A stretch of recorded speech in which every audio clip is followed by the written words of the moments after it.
तर इकडे महाविकास आघाडीमधील बिघाडी सुद्धा चव्हाट्यावरती आलेली आहे। दक्षिण मुंबईवरती ठाकरे गटाने दावा केलाय। ठाकरे गटाने दावा केल्यास काँग्रेस सुद्धा दावा करेल। काँग्रेस नेते मिलिंद देवरा यांनी ठाकरे गटाला इशारा दिलाय।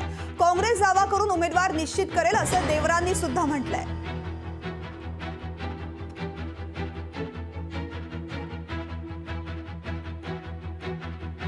दक्षिण मुंबईतील सर्व कार्यकर्त्यांना सांगू इच्छितो की आघाडीसाठी एमबीएसाठी लोकसभा निवडणूक सोपी होणार नाही।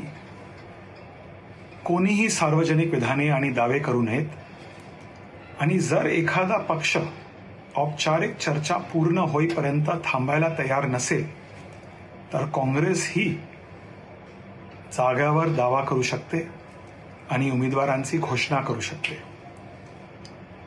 अजिबात नाही। कसल्या ठिणग्या पडतात? अशा ठिणग्या वगैरे पडतात का? दक्षिण मुंबईची जागा ही शिवसेनेचे खासदार अरविंद सावंत त्या जागेचं प्रतिनिधित्व करतायत गेल्या 2 टर्मपासून। हे गेले 10 वर्ष ती जागा शिवसेना लढते आणि जिंकते, हे आपल्याला माहीत असेल। पण मिलिंद देवरा पण त्या जागेसाठी मला माहीत नाही। काँग्रेसकडून अधिकृतपणे त्या जागेसाठी काही चर्चा झाल्याचं माझ्याकडे माहिती नाही।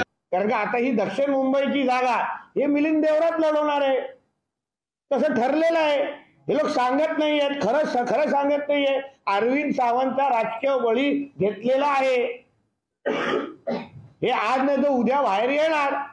तसंच येणाऱ्या 23 जानेवारीला बाळासाहेबांच्या जयंतीच्या निमित्ताने जे नाशिकमध्ये जो कार्यक्रम होतोय तिथे उद्धव ठाकरे ही घोषणा करतील असं माझ्याकडे माहिती आहे। त्यावर संजय राजाराम राऊतनी स्पष्टीकरण करावं ना। म्हणून कुछ दिनों के मेहमान है ये लोग, या पुढे हात का पंजा सरळ सरळ।